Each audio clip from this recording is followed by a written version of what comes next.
आज आपल्या सोबत आहेत डॉक्टर उषा पवार, सिनेट सदस्य, शिवाजी विद्यापीठ कोल्हापूर आणि ज्युनियर विभाग प्रमुख म्हणून ते आज आपल्याकडे आहेत आणि त्यांचं आज आपल्या कॉलेज कट्टा या स्टुडिओमध्ये सहर्ष स्वागत. एक जोरदार टाळ्या वाजवून खर तर एखाद्या माणसाची मुलाखत घ्यायची म्हटलं तर त्या माणसाबद्दल सगळं जाणून घ्यायची इच्छा आपल्याला असते. अशीची इच्छा आपले गुरुवर्य, आपल्या सगळ्यांचे गुरु आणि अर्थात माझे पण गुरु, ज्यांनी मला शिकवलं, अशा डॉक्टर उषा पवार आज आपल्या स्टुडिओमध्ये आहेत. मॅडम, माझा पहिला प्रश्न तुम्हाला आहे की पवार की पाटील? हा प्रश्न मला बऱ्यापैकी सगळीकडे विचारला जातो. माझं पहिलं नाव उषा पाटील आहे. वडिलांचं जे आडनाव असतं तेच आपण कॅरी फॉरवर्ड करतो आणि नंतर विवाहानंतरच उषा प्रदीप पवार असं झालेलं आहे. त्याच्याशी एक गमतीशीर किस्सा मी सांगते की मी फेमिनिस्ट आहे, म्हणजे मी स्त्रीवादी आहे. म्हणजे आपल्याला आईवडिलांच्याकडून मिळालेलं नावच आपण कॅरी फॉरवर्ड केलं पाहिजे, पुढे नेलं पाहिजे, या मताची मी आहे. परंतु एक किस्सा झाला. कॉलेजमध्ये लागल्यानंतर पहिल्यांदा मॅरिड म्हणूनच मी इथं लागले, पण माझं पूर्वीचं नाव मस्टरला होतं. तसंच सुरू होतं आणि माझं ते कंटिन्यू करण्याची पण इच्छा होती. एक 4-5 वर्षांनी माझ्या घरी माझ्या सासूबाई समवेत मी राहायची आणि त्यावेळी एक फोन आला, उषा पवार मॅडम आहेत का? तो त्यांनी उचलला, माझ्या सासूबाईंनी उचलला. फोनवर बोलल्या, मॅडम मला दिलं, काही काम होतं ते कामासंदर्भात मी बोलले आणि त्यानंतर त्या मला म्हणायला लागल्या की तू आमचं नाव लावलं नाहीस का? म्हणजे सासूबाईंचं जे प्रदीप पवार होतं ते नाव लावलं नाहीस का? मग त्यावेळी माझ्या लक्षात आलं की त्यांनी मला पूर्णपणे स्वीकारायचं असेल तर मला त्यांच्या मुलाचं नाव लावणं फार महत्वाचं वाटलं. हे माझ्या समाधानासाठी नाही तर त्यांच्या समाधानासाठी. कारण काही छोट्या छोट्या गोष्टीमध्ये आपण आपल्या विचारांना थोडी मुरड घातली तर मला वाटतंय माणसं जिंकण्याचं काम आपण करतो आणि त्या बाबतीत त्यानंतर किंवा त्यानंतर कंटिन्युअस माझं आणि सासूबाईंचं नातं असं प्रेमाचं राहिलं. त्यांचे जे हट्ट असतील, माझे जे हट्ट असतील त्या पूर्वत गेल्या. म्हणजे मला इथं प्रामुख्याने सांगायचंय, जीवनामध्ये थोड्याफार ऍडजस्टमेंट करत गेलं. आपल्याला काय आवडतं त्याच्यापेक्षा समोरच्याला काय आवडतं हे जर आपण जास्त लक्षात घेतलं तर आपलं लाईफ समाधानी होतं. मॅडम, मी आता तुम्ही सांगितलं मला की सासूबाईंचा अट्टहास होता आणि त्यामुळे त्यांना असं वाटत होतं की त्यांच्या मुलाचं नाव आपण लावून घ्यायला पाहिजे, त्याखेरीज आपल्याला काही खरं बरं वाटणार नाही. पण माझा अजून एक प्रश्न आहे, प्रेम पुन्हा बदल आहे, पवार की पाटील? अर्थातच पाटील. उषा पाटील म्हणून बोलवणं मला आवडतं आणि ते आवडेल. अच्छा, उषा पाटील म्हणून जरी तुम्हाला असं वाटतं ओळखावं, पण शिक्षण क्षेत्रात आजही तुमची ओळख उषा पवार म्हणून आहे, हे तुम्हाला मान्यच करावं लागेल. दुसरा प्रश्न असा आहे मॅडम तुमच्यासाठी की आज आम्ही जवळजवळ तुम्हाला 25 वर्ष बघतोय, 20 वर्ष बघतोय. तुम्ही कधी रागावलेला नसता, चिडलेला नसता किंवा कधी इरिटेट असं बघितलेलं नाही. सतत हसतमुख असतात. त्या पाठीमागचं नेमकं रहस्य काय आहे? काय असतं? कुठून येते एनर्जी आणि काय नेमकं असतं? काय आहे, काही गोष्टी आपल्याला बालपणातच मिळतात. माझे वडील स्वातंत्र्य सैनिक होते, गोवा मुक्ती आंदोलनात होते आणि विनोबा भावे जी सर्वोदय संस्था आहे त्या संस्थेमध्ये काम केलेलं होतं. ते लहान होते तेव्हा. त्यांना 10 दिवस विनोबाजींच्यावर राहण्याची संधी मिळाली होती, केवळ 10 वर्षाच्या असताना.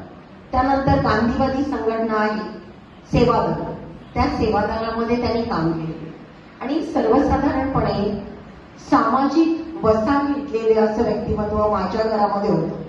आणि त्यामुळं त्यांचे संस्कार होते आमच्यावर की छोट्या छोट्या बाबतीमध्ये तक्रार करत बसायचं नाही, त्याच्यापेक्षा त्याच्यामध्ये सकारात्मक काय आहे हे नेहमी त्यांनी पाहायला शिकवलं. या कॉलेजमध्ये जेव्हा जॉईन झाले तेव्हा आसपासचे रिलेटिव्ह सगळे म्हणत होते 30 किलोमीटर लांब आहे कॉलेज, कशाला जॉईन होते. पण त्यावेळी मलाही थोडंसं वाटलं होतं की खूप लांब आहे, ट्रॅव्हलिंगचा त्रास होईल. पण इथं आल्यानंतर ग्रामीण भागातल्या मुलांना शिकवण्याचं जे भाग्य असतं ते काही वेगळंच असतं. कारण मला इथं आवर्जून सांगावंच वाटतं, माझे मिस्टर पण याच क्षेत्रातले आहेत, प्राध्यापक आहेत आणि कोल्हापुरातली मुलं त्यांच्याकडे जातात.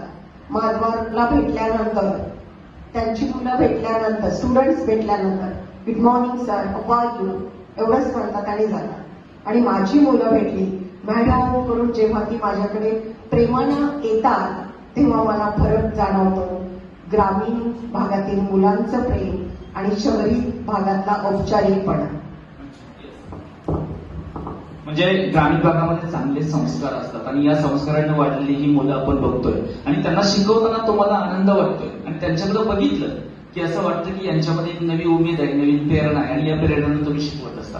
आता मला सांगायचं मॅडम, तुम्ही ज्यावेळी शिक्षण घेत होता त्यावेळी फेसबुक नव्हतं, इन्स्टा नव्हतं, व्हॉट्सअप नव्हतं, आता अलीकडच्या काळामध्ये स्नॅपचॅट आलंय, तेही नव्हतं. या मुलांना काय संदेश द्याल नेमकं? तुमच्या वेळेचं शिक्षण क्षेत्र आणि आताचं शिक्षण क्षेत्र, म्हणजे मला असं वाटतं की अलीकडच्या काळामध्ये मुलं ही सगळी मीडिया क्षेत्रात अडकलेली. मीडिया वाईट नाही, मीडिया चांगला आहे, पण त्याचा वापर कसा आणि काय करायला पाहिजे आणि तुमच्या वेळी काय करत होता ज्यावेळी हे सगळं नव्हतं त्यावेळी? माझं बालपण कुळित्र्या सारख्या एका छोट्या गावात गेलेलं आहे. कुळित्रे फॅक्टरीवर माझं बालपण गेलेलं आहे आणि त्यावेळी टीव्ही नव्हता, मोबाईल नव्हता आणि त्यामुळं बऱ्यापैकी आम्ही खेळायचो, एकमेकाशी गप्पा मारायचो.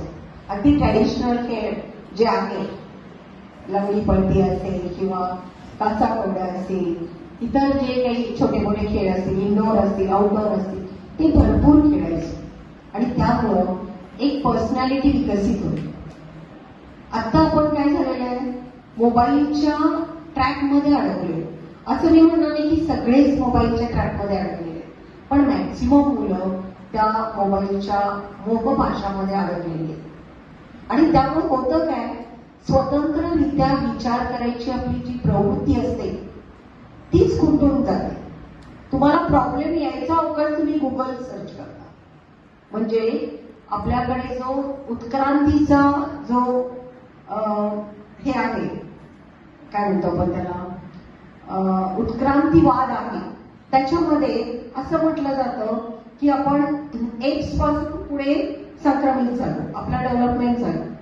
आणि जेव्हा ते माकड आपली शेपूट वापरायचं बंद झालं तेव्हा ती शेपूट गळून पडली. चारी हात आणि पाय दोन्ही मिळून ते पायच म्हणून वापरत होते, ते हात झाले, आपण उभे झालो. पण शेपूट गळून पडली म्हणजेच आपण ज्या भागाचा वापर करत नाही तो भाग आपल्यातून निघून जातो. आणि मला वाटतंय आता जर आपण बुद्धीचा, मेंदूचा वापर केला नाही तर ती रस्त होऊन जाते. बघा, कुठलाही एक अवयव तुम्ही 2-3 तास हलवला नाही तर तो त्याच्यामध्ये स्टिफनेस येतो, कडकपणा येतो. आणि तेच आपल्या मेंदूच्या बाबतीत, आपल्या विचारशक्तीच्या बाबतीत आहे. सातत्यानं आपण दुसऱ्यांच्या गोष्टीवर अवलंबून राहिलो तर स्वतःची मतं तयार होत नाही. चुकीचे काहीतरी मेसेजेस घेऊन आपण त्याच्यावर ओपिनियन बिल्डिंग करत असतो. वाचनाने किंवा प्रत्यक्ष अनुभवून जी मतं व्हायला पाहिजे ती आपण व्हॉट्सअप युनिव्हर्सिटीकडून रेडीमेड घेतो आणि ते आपलंच मत आहे असं मांडतो. म्हणजे इतिहास, जिओग्राफी, पॉलिटिकल, जिओपॉलिटिकल काहीही रेफरन्स नसणारे विचार आता आपल्याला तयार होत आहेत आणि ते संपूर्णपणे चुकीचं आहे. आणि म्हणून जास्तीत जास्त इंडिपेंडंट व्हायचं असेल आपल्याला विचारांना तर आपण वाचन केलं पाहिजे. वक्त्यांनी काय लिहून ठेवलेलं आहे, विचारवंतांनी काय लिहून ठेवलेलं आहे ते खरं खोटं या काळाच्या ओघात तपासून घेण्याची पण गरज आहे. आणि पूर्वीचे जे काही मागासलेले विचार आहेत ते बाजूला टाकून चांगल्या विचाराचा वारसा घेऊन आपण पुढे वाटचाल केली पाहिजे. आणि मोबाईलच्या ट्रॅकमधून, कारण हेल्थवर परिणाम होत आहेत, मानसिकतेवर होत आहेत, सोशल परिणाम आहे, आणि एक आपल्याला तुलना करायची सवय लागते. आणि रिअल लाईफ आणि रिअल लाईफ हे खूप वेगळं असतं. आपल्या घरात आल्यानंतर आपली आई गोड हसून बस 2 मिनिटात तुला मॅगी करून देते असं निश्चितच म्हणणार नाही. भाकरी आहे बघ, तिथं पिठलं आहे बघ, हे आणि खा, मला भरपूर काम आहे, मला म्हशीकडे जायचंय. हे जे आपलं जीवन वास्तव आहे ते आपल्याला विसरून चालणार नाही.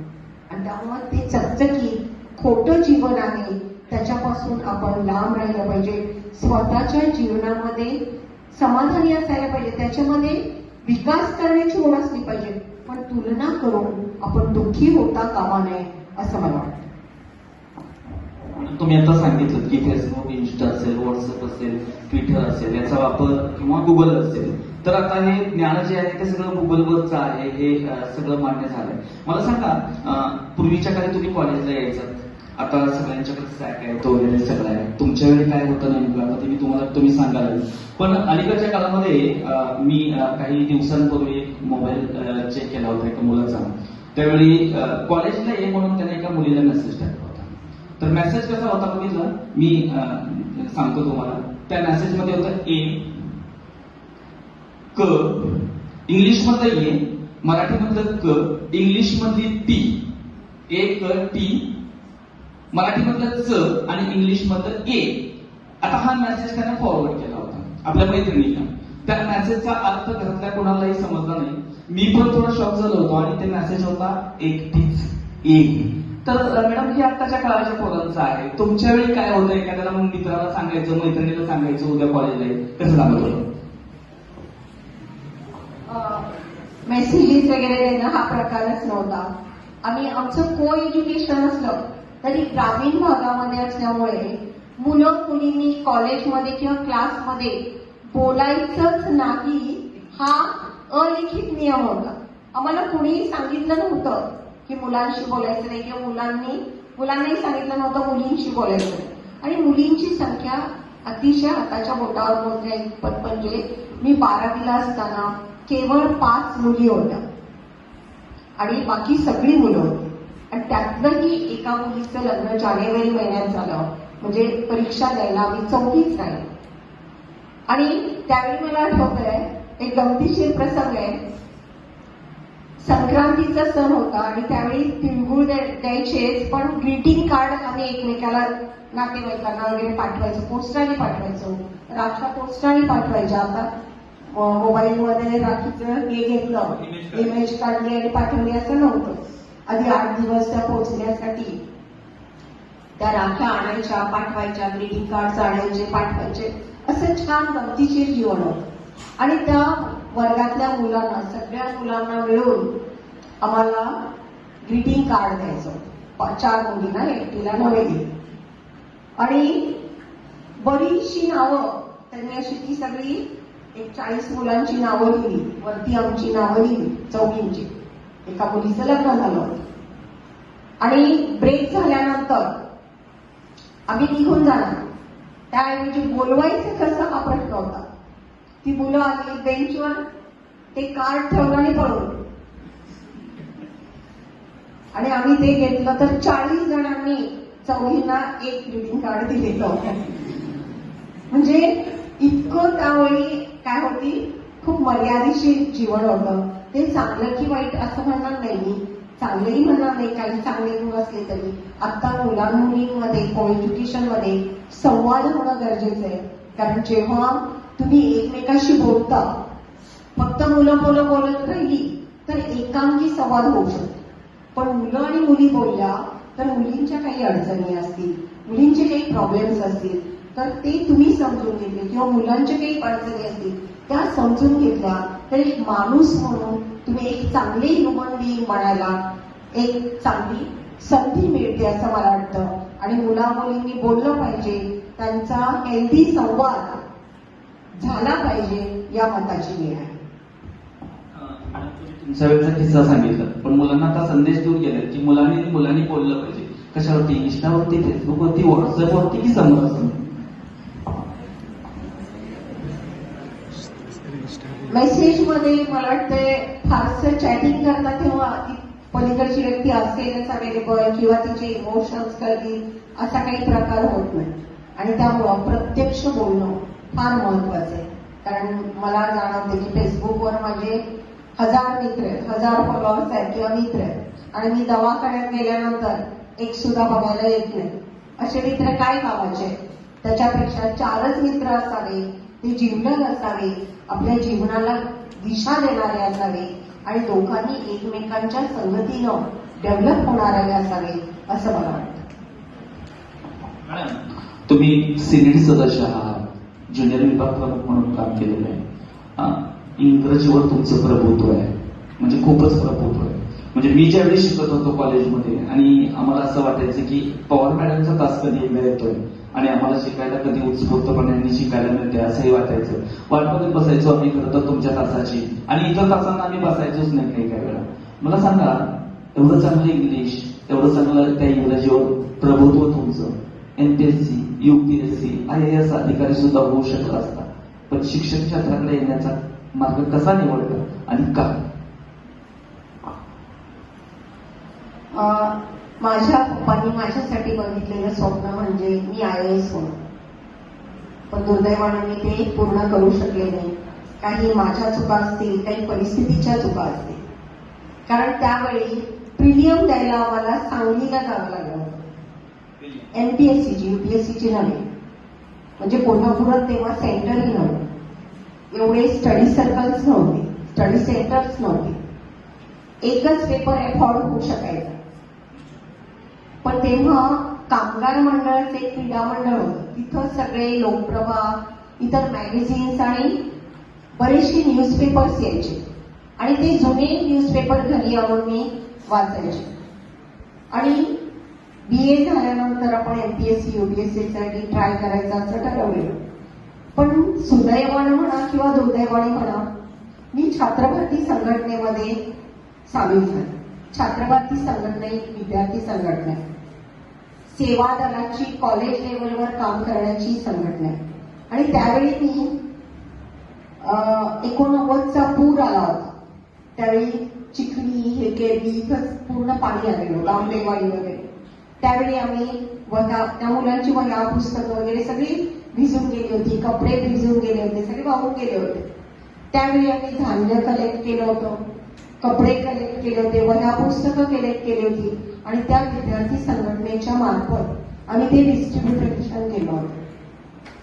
त्यानंतर राजेंद्रनगर झोपडपट्टीमध्ये मुलांना क्लासेस नसतात, आणि त्यामुळं छात्रभारतीच्या काही विद्यार्थ्यांनी, ज्याचं मॅथ्स चांगलं असेल त्यांनी मॅथ्स शिकवायचं, ज्याचं सायन्स चांगलं असेल त्यांनी सायन्स शिकवायचं, इंग्लिश चांगलं असेल त्यांनी इंग्लिश शिकवायचं, असे आमचे ग्रुप केले होते. आणि आठवड्यातून एकदा दोनदा, सॅटर्डे संडे, आम्ही त्या झोपडपट्टीत जाऊन त्या गरीब मुलांना शिकवायचं. म्हणजे तिथंच मला वाटतंय मी टीचर होण्याचं बीज पेरलं गेलं असावं. आणि दुसऱ्याला शिकवण्याची जरा जास्त आवड असल्यामुळे सातत्याने इतर सल्ले पण मी जास्त देत असते. कोणी काही विचारलं की मला हे यांनी असं करावं, तसं करावं असं वाटत असतं. आणि 12वी नंतर माझे आई वडील दोघंही सर्व्हिसमध्ये असून, आर्थिक परिस्थिती बऱ्यापैकी असून, मी 12वी पास झाल्यानंतर आई वडिलांच्याकडून 1ही रुपया शिक्षणासाठी घेतला नाही. कारण मी न्यू कॉलेजला जायचे, 35 रुपये पास होता. पण तेव्हा मी 5वीच्या 5 मुलींचा क्लास सुरू केला, आणि नंतर MA पर्यंत माझे क्लासेस सुरू होते. म्हणजे गरज असू दे किंवा नसू दे, आपण आर्थिक दृष्ट्या लवकरात लवकर पायावर उभं राहिलं की एक प्रकारचा आत्मविश्वास येतो. आणि मला वाटतं UPSCचं जे स्वप्न होतं ते तिथंच विरलं, आणि त्यानंतर मी लेक्चरशिप करायचा निर्णय घेतला, आणि त्यानुसार MA इंग्लिश केलं, BEd केलं. म्हणजे UPSC परीक्षा पास होऊन प्रशासकीय अधिकारी व्हायचं होतं, पण काही तांत्रिक अडचणीमुळे तुम्ही शिक्षण क्षेत्राकडे वळलात. मला सांगा, शिक्षण क्षेत्रामध्ये काम करत